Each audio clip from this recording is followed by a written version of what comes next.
Questo è ciò che sono riuscito a catturare delle eclissi a Londra.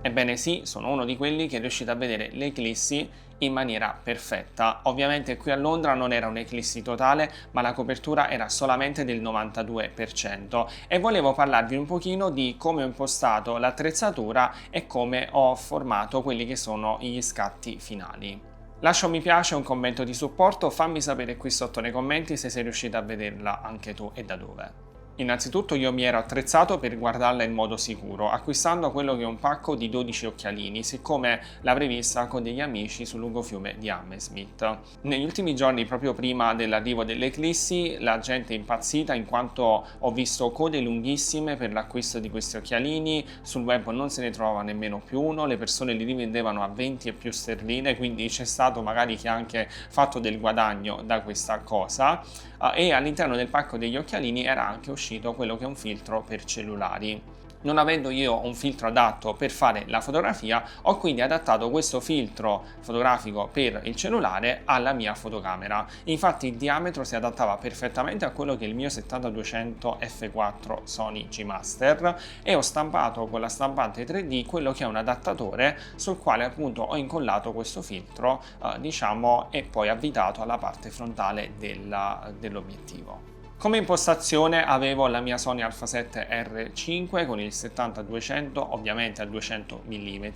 Data la tanta risoluzione della camera, siamo a più di 60 megapixel, ho potuto fare un ritaglio di circa 2,5, forse anche 3 volte, in questo modo da avere quanto più possibile una visione ottimale delle eclissi. Lo so, non sono attrezzato con un 600 mm, ma lì mi è salita una scimmia che non riesco ancora a contenere perché sarebbe fighissimo potersi attrezzare con filtri e iniziare a fare foto molto dettagliate sia della luna che del sole. Avevo connesso anche l'iPad in wireless, in questo modo da poter mostrare sia ai miei amici ciò che la mia camera stava vedendo, ma anche alle persone che passavano lì intorno a noi. Arrivano le 18:18, inizio a fotografare. Non avendo un astro inseguitore, ovviamente mi sono dovuto arrangiare. Cosa ho fatto quindi? Circa ogni minuto andavo a spostare la fotocamera e a eseguire uno scatto, andando a centrare il sole sulla griglia che avevo modificato sulla camera, quindi sempre al centro del frame, cercando di restare in maniera più precisa possibile in quella zona.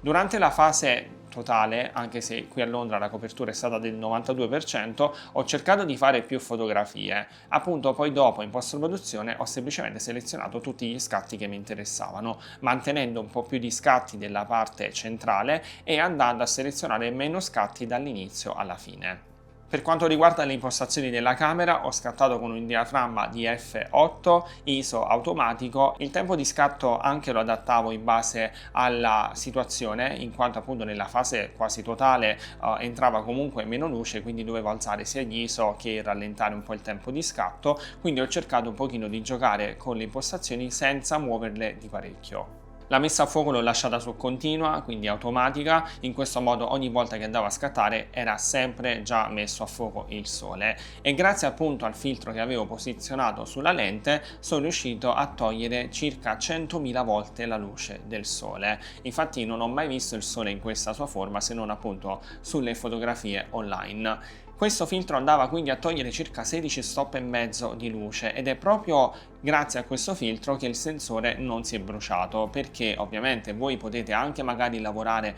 con dei tempi di scatto velocissimi, quindi un 8 millesimo magari in scatto elettronico, arrivare anche oltre sulle camere che lo permettono, ma comunque con l'ISO minimo e il diaframma tutto chiuso c'è ancora troppa luce che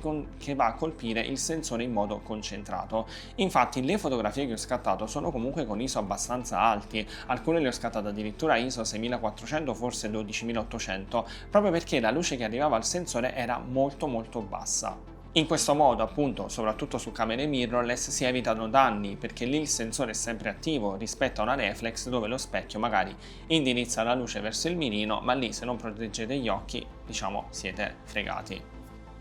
Ovviamente anche con gli occhialini è stato uno spettacolo vederla dal vivo, infatti proprio la luce che poi si è andata a creare durante le eclissi è stata molto suggestionante, veramente mi ha coinvolto e soprattutto era proprio strano vedere questa luce che diciamo ci oscurava però manteneva un po' le estremità del mondo illuminate. Purtroppo non sono riuscito a catturare in modo perfetto questo perché ero concentrato sul fare le fotografie, infatti non ho nemmeno molti video diciamo di tutto questo, però sicuramente mi fa piacere raccontare questa esperienza e vorrei sapere anche se voi siete riusciti a catturarla in qualche modo. La fase più difficile è stata poi la post-produzione, perché ho dovuto allineare manualmente con le griglie in Capture One tutti i frame che avevo selezionato e soprattutto correggere l'esposizione nella parte centrale, dato che siccome appunto c'era meno luce, la fotocamera ha un po' sovraesposto, quindi sono andato a recuperare un po' di dettagli.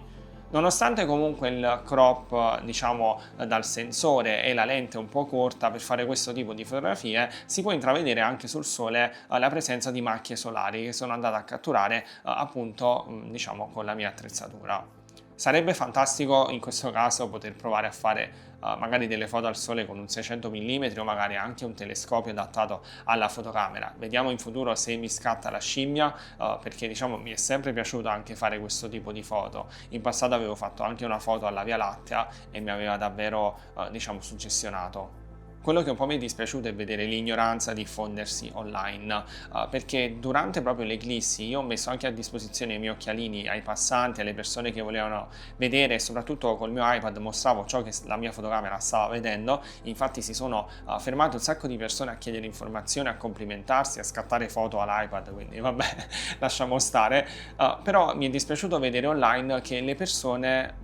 abbiano supportato diciamo delle azioni che non sono giuste, ad esempio guardare il sole con 2 paia di occhiali, 3 paia di occhiali, ho visto gente guardarla attraverso uno scolapasta o comunque in generale dire che loro lo hanno guardato anche ad occhio nudo durante la fase totale, mi sembra un po' troppo impossibile perché veramente era troppo luminoso e quindi non subire danni agli occhi. Nonostante ciò, si è visto che nei giorni successivi le ricerche per danni agli occhi sono aumentate del 5000% su Google e ovviamente le statistiche non mentono perché ci sono appunto i motori di ricerca e comunque in generale le persone dicono io ho registrato per 2 ore di fila, il mio telefono è ancora ok. Cioè, ma c'è un motivo se noi fotografi utilizziamo questa tipologia di filtri e proteggiamo i nostri sensori. Immaginate quanto siamo preoccupati soprattutto di proteggere i nostri occhi che sono la parte fondamentale e soprattutto un qualcosa di organico che si rovina molto facilmente, specialmente con così tanta luce. Quindi io continuerò sempre a dire che su questo tipo di eventi vanno protetti gli occhi in maniera, cioè c'è un motivo se appunto ci sono gli occhialini, nessuno vuole prendervi i vostri soldi per vendere un occhiale che costa 2 euro, assolutamente. A parte quello poi ho visto anche in realtà le persone impanicarsi perché proprio per guardare le eclissi questi occhialini sono andati fuori stock dappertutto, quindi ho visto code chilometriche, chi li rivendeva a 20 sterline, chi ha cercato di costruire all'ultimo a tutto la scatola con il pinhole oppure guardare con lo scolapasta la proiezione delle ombre, ma una cosa che mi è dispiaciuta in realtà è non essermi concentrato poi sulla proiezione delle ombre, perché magari anche solo attraverso un albero o comunque in generale attraverso le forme stradali si poteva vedere la proiezione delle eclissi. Io comunque ero molto concentrato a dover scattare le eclissi anche perché non ho potuto utilizzare la funzione timelapse, come vi dicevo non avevo un asso inseguitore, quindi ho dovuto arrangiarmi un po' tutto manualmente. Fatemi sapere cosa ne pensate di questo risultato, vi prego, non venite qui sotto a criticarlo eccetera, mi sono dovuto arrangiare con la mia attrezzatura e penso comunque che in generale sono riuscito a fare qualcosa di molto interessante, in particolare anche la composizione di questo scatto e questo scatto, mi sono divertito appunto un po' in Photoshop e tra l'altro in realtà vorrei proprio realizzare delle stampe perché secondo me sono molto molto belli, sembrano quasi degli scatti vettoriali fatti al computer. Fatemi sapere quindi se siete riusciti a vederla, da che zona del mondo, comunque immagino che eravate tra Italia, al massimo Spagna, Inghilterra o comunque in questa zona di mondo, però fatemi sapere perché sono curioso, è un evento più unico che raro, io infatti non ho potuto vedere quella del 99 perché ovviamente avevo 3 anni, quindi mi sembra un po' impossibile e la prossima comunque ci sarà fra Forse qualche anno in realtà ce n'è una, forse nel 2027, non mi ricordo dove si vede, però l'altra sarà tipo nel 2085, 2090, non mi ricordo, però quindi sono tantissimi anni e chissà se saremo ancora vivi. Noi ci vediamo in un prossimo video, lascia un mi piace, un commento di supporto e soprattutto ricorda di scattare tante bellissime foto. Un saluto da Marco, ciao a tutti!